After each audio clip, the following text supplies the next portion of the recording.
யஜ்யம் வேள்வி எல்லோரும் இன்புற்றிருக்க இறைவனை பிரார்த்தனை செய்கிறேன். யஜ்யம் வேள்வி என்பது சிறப்பு வழிபாடு என்ற பொருளுடையது.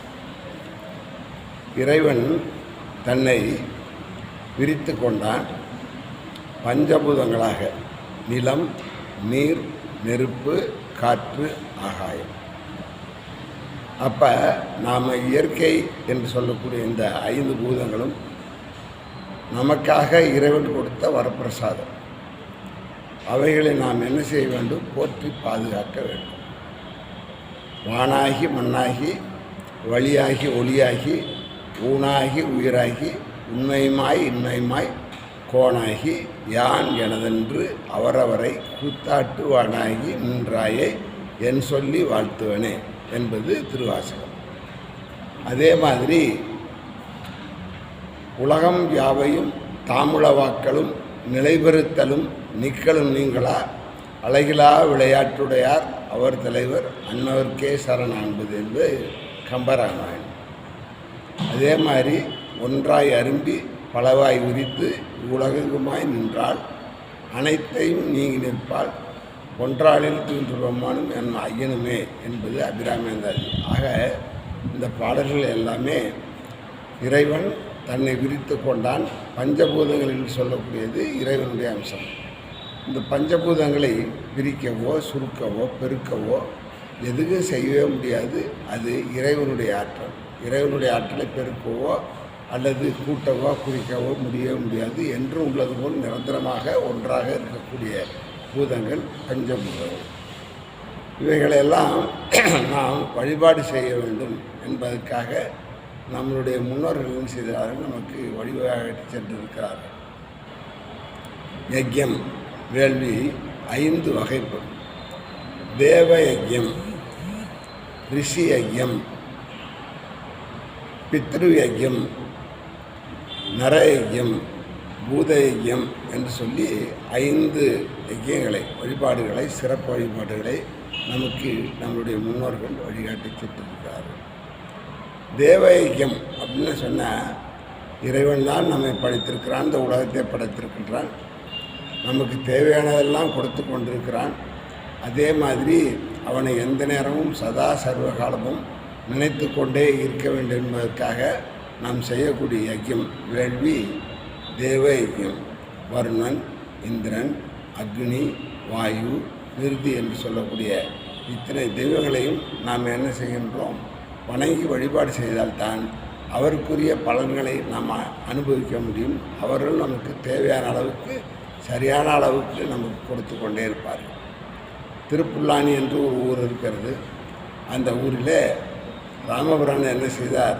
கடலிலே பாலம் அமைப்பதற்காக வருண பகவானை நினைந்து தர்ப்பசயனத்தில் இருந்து என்ன செய்தார்? வழிபாடு செய்தார். அப்போ ராமபிரானைய கடவுளே, தெய்வமே என்ன செய்தது? இன்னொரு தெய்வத்தை வழிபாடு செய்திருக்கிறது. அதனால் தேவயஜ்யம் என்பது ரொம்ப முக்கியமானது. அவனின்றி ஒரு அளவும் அசையாது. அதற்கடுத்தது ரிஷி யஜ்யம். ரிஷி என்றால் என்ன? முனிவர்கள், மகான்கள், மகாத்மாக்கள், இறையருள் பெற்றவர்கள். இவர்களெல்லாம் நமக்கு என்ன செய்திருக்கிறார்கள்? மந்திரங்களை தேடி கண்டுபிடித்து நமக்கு கொடுத்திருக்கிறார்கள். அதே மாதிரி சாஸ்திரங்கள், சட்டங்கள், இவைகளையெல்லாம் நமக்கு கொடுத்தவர்கள் யாருன்னா ரிஷி முனிவர்கள். அதனால் அவர்களை நாம் என்ன செய்ய வேண்டும்? வழிபாடு செய்ய வேண்டும். ஒவ்வொரு ஆண்டும் குரு பூர்ணிமா என்று சொல்லி வியாசருக்காக நாம் வழிபாடு செய்கிறோம். வழிபாடு வால்மீகிக்காக நம்ம என்ன செய்கிறோம்? வழிபாடுகிறோம், செய்கிறோம். இதெல்லாம் ரிஷி யஜ்யம். அவர் இல்லாவிட்டால் நமக்கு புராணங்கள், இதிகாசங்கள், அதே மாதிரி உபனிஷதங்கள், பாடல்கள் இவைகளெல்லாம் நமக்கு கிடைப்பதற்கு வாய்ப்பே இருந்திருக்காது. அதனால் அவர்களை நாம் என்ன செய்ய வேண்டும்? நன்றி கடனோடு நாம் என்ன செய்ய வேண்டும்? அவர்களை வழிபாடு செய்ய வேண்டும். அதுதான் ரிஷி யஜ்யம். அதற்கடுத்தது பித்ரு யக்கம். பித்ரு யஜ்யம். பித்ரு யஜ்யம் நம்மளுடைய முன்னோர்களை நினைத்து வழிபாடு செய்வது பித்ரு யஜ்யம். அப்பா, அம்மா, தாத்தா, பாட்டி, முப்பாட்டனார், முப்பாட்டியார் இவர்களெல்லாம் நினைந்து நாம் செய்யக்கூடிய வழிபாடு பித்ரு யஜ்யம். அவர்களுக்கு நாம் என்ன செய்ய வேண்டும்? மாதந்தோறும் அமாவாசை காலங்களிலே, அதற்கடுத்தது ஆண்டுக்கு 2 முறை வருகின்ற தட்சிணாயனம், உத்தராயணம் காலத்தில் வருகின்ற ஆடி அமாவாசை, தை அமாவாசை காலங்களிலும், புராட்டாசி மரத்தில் வருகின்ற மகாலய அமாவாசை காலத்திலும் நாம் என்ன செய்ய வேண்டும்? அவர்களை நினைக்க வேண்டும், அவர்களுக்கு வழிபாடு செய்ய வேண்டும். அதுதான் பித்ரு யஜ்யம். இது நம்ம தவறாமல் செய்யணும். நம்முடைய வாழ்க்கையில் குற்றங்கள், குறைகள், கஷ்டங்கள், துன்பங்கள் எல்லாம் தொடர்ந்து வந்து கொண்டிருக்கின்றது சொன்னால் அதற்கு காரணம் நம்மளுடைய முன்னோர்களை நாம் வழிபாடு செய்திருப்பது தான். அதனால் பித்ரு யஜ்யம் மிக மிக முக்கியமான யஜ்யம். அதற்கடுத்தது நர யஜ்யம். நரம் என்றால் மனிதன். மனிதனுக்கு மனிதன் என்ன செய்ய வேண்டும்? உதவி செய்து வேண்டும். மனிதனை மனிதன் மதிக்க வேண்டும். மனிதனுக்கு மனிதன் என்ன செய்ய வேண்டும்? அன்பு பாராட்ட வேண்டும் என்று சொல்லக்கூடிய யஜ்யம் நர யஜ்யம்.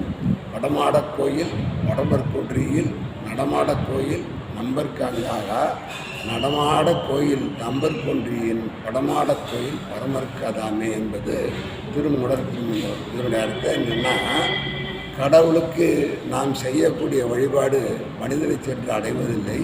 அதே நேரத்தில் மனிதனுக்கு செய்யக்கூடிய வழிபாடு கடவுளை அடைகிறது என்பது திருமந்திரத்தினுடைய ஆணித்தரமான கருத்து. அதனால் படமாடக் கோயில் எல்லோரும் என்ன சொல்கிறோம்? ஏழையின் சிரிப்பிலே இரவிலே காண்கிறோம் அப்படின்னு சொல்கிறோம். அப்போ இந்த ஏழை என்பவன் யார் அப்படின்னு சொன்னால் அவனும் ஒரு மனிதன். அவனிடம் இல்லாமல் இருந்திருக்கலாம். அவனிடம் நாம் என்ன செய்ய வேண்டும்? அன்பு பாராட்ட வேண்டும். அவனுக்கு என்ன செய்ய வேண்டும்? உதவி செய்ய வேண்டும். அவனுக்குள்ளும் என்ன இருக்கிறது? ஆத்மா இருக்கிறது. எல்லோருக்குள்ளே இருக்கின்ற ஆத்மா ஒன்று தான். என்னிடம் இருக்கிறதும் உன்னிடம் இருக்கிறதும் எல்லோரிடத்திலும் இருக்கின்ற ஆத்மா ஒன்று தான். அதனால் நாம் என்ன செய்யணும்?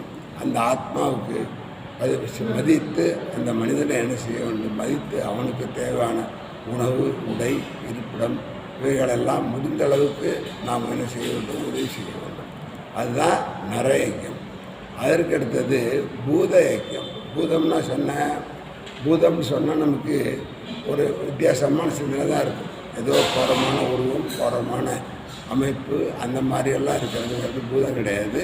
பூதம் என்று சொன்னால் இந்த பூலோகத்தில் இருக்கின்ற உயிரினங்கள் அத்தனை புல்லாகி பூடாய், புழுவாய் மரமாகி, பல்விருகமாகி, பறவையாய் பாம்பாகி, கல்லாய் மனிதராய், பேயாய் கணங்களாய், இந்த மாதிரி எல்லா விஷயத்தையும் நம்ம என்ன செய்ய மாணிக்கவாசகர் திருவாசகத்தில் கூறி சென்றிருக்கிறார். அதனால் எல்லா உயிர்களுக்கும் நாம் என்ன செய்ய வேண்டும்? அன்பு செலுத்த வேண்டும். தாவரங்கள் இருக்கின்றன, நமக்கு காய்கனிகள், பூ, பழங்கள் இவைகளெல்லாம் கொடுக்கின்றன.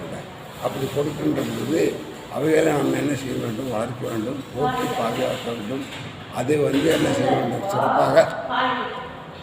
சிறப்பாக வைக்க வேண்டும். அவைகளை பாதுகாத்தால் தான் அவை நம்மளை பாதுகாக்கும். உதாரணமாக சொல்லுவாங்க, ஒரு வாழை மரம் இருக்கிறது, அது நமக்கு வாழை இலை தருகிறது. வாழை இலை தருகின்ற பொழுது அந்த இலையை வெட்டுகின்ற பொழுது அந்த மரத்தை தொட்டு கும்பிட்டு வணங்கி, தாயே, வாழை மரத்தாயே, எனக்கு இலை கொடு, உன்னை நான் தொந்தரவு செய்கிறேன் என்று சொல்லி நாம் என்ன செய்ய வேண்டும்? வழிபாடு செய்த பிற்பாடே என்ன செய்ய வேண்டும்? அந்த இலையை வெட்ட வேண்டும். அதே மாதிரி மரங்கள் இருக்கிறது, இலைகள் கொடுக்கின்றன, காய்கனிகள் கொடுக்கின்றன. அப்படியெல்லாம் கொடுக்கின்ற நேரத்தில் அவைகளை நாம் என்ன செய்ய வேண்டும்? போற்றி பாதுகாக்க வேண்டும், வணங்கி வழிபாடு செய்ய வேண்டும். பழங்களை பறித்தாலும் சரி, காய்களை பறித்தாலும் சரி, அவைகளெல்லாம் நாம் என்ன செய்ய வேண்டும்? நிச்சயமாக அந்த மரத்தையோ செடியையோ தொட்டு கும்பிட்டு வணங்கி நாம் என்ன செய்ய வேண்டும்? வழிபாடு செய்து அதன் பலன்களை பெற வேண்டும். அதனால தான் பூத யஜ்யம் மிக மிக முக்கியமானது. அதே மாதிரி நமக்கு ஆடு, மாடுகள், கோழி குஞ்சுகள், பறவைகள் எல்லாம் இருக்கின்றன. இன்றைக்கி பசுவை பாதுகாக்க வேண்டும் என்று சொன்னால், பசு ஒரு மிருகம், விலங்கு. அதனிடமிருந்து பால் தருகிறது. அது நமக்கு பஞ்சகவியம் என்ற பலவிதமான பொருள்களை தருகிறது. அதனால் அந்த பசுவை பாதுகாத்தால் நமக்கு அந்த பசு நமக்கு பயனுள்ளதாக இருக்கும். அதே மாதிரி எந்த உயிரினமாக இருந்தாலும் சரி, புலி, சிங்கம், கரடி அப்படின்னு சொன்னாலும் சரி, எல்லா உயிருக்குள்ளும் இறைவன் இருக்கிறான். எல்லா உயிரினங்களும் நமக்கு பயன்படுகின்றன. இன்றைக்கி உதாரணமாக எலி இருக்கிறது. எலி வயலில் இருக்கின்ற நெற்களை எல்லாம் சேதப்படுத்துகிறது. அப்படி இருக்கின்ற நேரத்தில் இறைவனால் படைக்கப்பட்ட பாம்பு என்ற ஒரு உயிர் என்ன செய்கிறது? அந்த எலிகளை எல்லாம் விரட்டி அடிக்கின்றன, எலிகள் வராமல் பாதுகாக்கின்றன. அதனால் எந்த உயிரும் நமக்கு பயன்படாததில்லை. அதற்குள் இருக்கின்ற தெய்வத்தன்மையை நாம் உணர்ந்து என்ன செய்ய வேண்டும், பாதுகாக்க வேண்டும். அதனால் நல்ல பூத யஜ்யம் என்பது என்னென்னா வேறு ஒன்றும் கிடையாது. பல்விதமான உயிரினங்கள் எல்லாவற்றையும் நாம் என்ன செய்ய வேண்டும், போற்றி பாதுகாக்க வேண்டும். அவைகளும் நமக்கு பயன்படுகின்றன. செல்லான் என்ற தாவர சங்கமத்துள் எல்லா பிறப்பும் பிறந்தழைத்தேன் என்பர்மான் என்பது மாணிக்கவாசகருடைய திருவாசகம். அதனால் இந்த யஜ்யங்களெல்லாம் நாம் மறக்கக்கூடாது. மீண்டும் ஞாபகப்படுத்துகிறோம். யஜ்யம் என்றால் சிறப்பு வழிபாடு. என்ன சிறப்பு வழிபாடு அப்படின்னு சொன்னால் 5 வகையான சிறப்பு வழிபாடுகள். தேவ யஜ்யம், ரிஷி யஜ்யம், பித்ரு யஜ்யம், நர யஜ்யம், பூத யஜ்யம் என்று சொல்லி 5 விதமான வழிபாடுகள் நம்முடைய முன்னோர்கள் நமக்கு வழிகாட்டியிருக்கிறார்கள். அதே மாதிரி அவர்களால் நமக்கு நன்மை கிடைத்திருக்கின்றன. அது தொடர்ந்து என்ன செய்ய வேண்டும், வழிபாடு செய்ய வேண்டும். இன்றைக்கி வர்ண பகவான் நடத்துகிறார். வர்ண பகவானை வணங்கி எங்களுக்கு தக்க காலத்தில், பருவ காலத்திலே போதுமான அளவுக்கு நல்ல மழை பெய்ய வேண்டும். ஆறு, ஏரி, குளம், குட்டை, கண்மாய்கள், அணைக்கட்டுகளெல்லாம் நீர் நிரம்பி ஒழிய வேண்டும். அதே மாதிரி காய்கனிகள், பழம், பச்சனைகள் எல்லாம் நமக்கு நிறைவாக கிடைக்க வேண்டும். அவைகளெல்லாம் நாம் உண்டு பஞ்சம், பசி, பட்டினி, பகையெல்லாம் தீர்த்து கொள்ள வேண்டும் என்று சொல்லி வழிபாடு செய்வாங்க. அதே மாதிரி சூரியன் இருக்கிறார்கள், அதே மாதிரி நவகிரகங்கள் இருக்கின்றன. அவைகளெல்லாம் நாம் வணங்கி எங்களை பாதுகாத்து நீங்கள் வழிநடத்த வேண்டும். எங்களுடைய கர்மா, பாவம், புண்ணியங்கள் எப்படி இருந்தாலும் உங்களை வழிபாடு பண்ணுகின்ற காரணத்தால் எங்களுடைய பாவங்களை, கர்மாக்களை நீங்கள் போகும்பொழுது, உங்களை வழிபாடு செய்கின்ற பொழுது எங்களுக்கு அமைதியாக அந்த வழிபாட்டை செய்வதற்கும், அந்த துன்பங்களை அணுவதற்கும், வழிபாடு செய்வதற்கும், துன்பங்களை, கஷ்டங்களை தாங்குவதற்கும் எங்களுக்கு மனதைரியத்தை தர வேண்டும் என்று சொல்லி வழிபாடு செய்ய வேண்டும். அப்படி செய்கின்ற பொழுது, அதாவது சொல்வார்கள், கல்லை தூக்கி கையை உயர்த்து வேகமாக வீசுவது போல் மெதுவாக வீசு என்று சொல்வார்கள். அது மாதிரி நமக்கு வருகின்ற துன்பங்கள் எல்லாம் தோற்பதற்கு நம்முடைய தெய்வங்களுக்கு நாம் என்ன செய்ய வேண்டும், நன்றி செலுத்த வேண்டும், வழிபாடு செய்ய வேண்டும். அதே மாதிரி நம்மளுடைய முன்னோர்கள் அவங்க தான் நமக்கு வழிகாட்டிக்கிறாங்க. ஒரு பாட்டு பாடுறோம் அப்படின்னு சொன்னால், யானை யோதம் செய்தேன், சிவாயனம் என பெற்றேன், வேணாய் இன்னமுதமாய் திட்டிக்கும் சிவபெருமான் தானே வந்து என்னுடன் புகுந்து அடியேற்கு அருள் செய்தான், ஊனாறு உயிர் வாழ்க்கை ஒருத்து என்றே ஒருத்திடவே என்று சொல்லி பாடுகிறார் அப்படின்னு சொன்னால் அதை ஒருத்தர் தந்திருக்கிறார். அதே மாதிரி தனந்தரும் கல்விதரும் ஒரு நாளும் தலைவழியா மணந்தரும் தெய்வ வடிவந்தரும் நெஞ்சில் வஞ்சமில்லா இணந்தரும் நல்லலையெல்லாம் தரும் அன்பர் என்பதற்கே கணந்தரும் கூறுகிறார் பிராமி கடைக்கண்களை என்று சொன்னால் அது ஒரு பாடிக்கிறார். அதே மாதிரி யானவையோ தவசை, அதே மாதிரி குழந்தரும் செல்வந்தரும் அடியார் படுதுயர் ஆயின எல்லாம் நிரந்தர செய்யும் நீல் விசும்பறியும் அருளோடு பெருளாம் அளிக்கும் பெற்றதாயினும் ஆயன செய்யும் அளந்திரும் சொல்லை நான் கண்டு கொண்டேன் நாராயணாயன நான் என்பது ஆழ்வாருடைய பாடல். இந்த மாதிரி நம்மளுடைய மகாத்மாக்கள், ரிஷிகள், மாமனிதர்கள் எல்லோரும் நமக்கு புராண இதிகாசங்களை தந்திருக்கிறார்கள், வழிகாட்டியிருக்கிறார்கள். அவர்களையும் நாம் வழிபாடு செய்ய வேண்டும். அதே மாதிரி இந்த ஐக்கியங்களெல்லாம் அன்றாடம் செய்ய வேண்டும். காலையில் எழுகின்ற பொழுது பூமியை தொட்டு வணங்கி, தாயே பூமி தாயே உன்னை நாம் வணங்குகின்றேன் சொல்லி அவர்களை வணங்கி நம்முடைய வேலையை தொடங்க வேண்டும். அதே மாதிரி பூமி தாய், நிலத்தாய், நில மகள் என்று சொல்லுவோம். அதே மாதிரி கங்கா மாதா, தண்ணீர், இவைகளெல்லாம் நன்மை செய்ய வேண்டும். நிலத்தை பாதுகாக்க வேண்டும், நீரை பாதுகாக்க வேண்டும், காற்றை பாதுகாக்க வேண்டும். அப்படி அவைகளெல்லாம் பாதுகாக்கின்ற பொழுது அவைகளெல்லாம் நம்மை பாதுகாக்கும் என்பதை உணர வேண்டும். இதை எல்லாருக்கும் சொல்லணும், சின்ன பிள்ளையிலேருந்து சொல்லணும். பூமி மாதாவில் என்ன செய்யக்கூடாது, குடி தோன்றக்கூடாது. அதாவது நமக்கு பயன்படுத்திக்கிட்ட பொழுது ஒரு செடி வைக்கணும் கூட, ஒரு குடி தோன்றணும்னா மாதாவை, பூமாதேவியை கூப்பிட்டு வணங்கி, தாயே உன்னுடைய நன்மைக்காகவும் எங்களுடைய நன்மைக்காகவும் நீ தந்த நீயாக இருக்கின்ற நிலத்தை கொண்டிருக்கிறேன், எங்களை மன்னித்து கொடுத்து எங்களை வாழ வைக்க வேண்டும் சொல்லுங்கள்.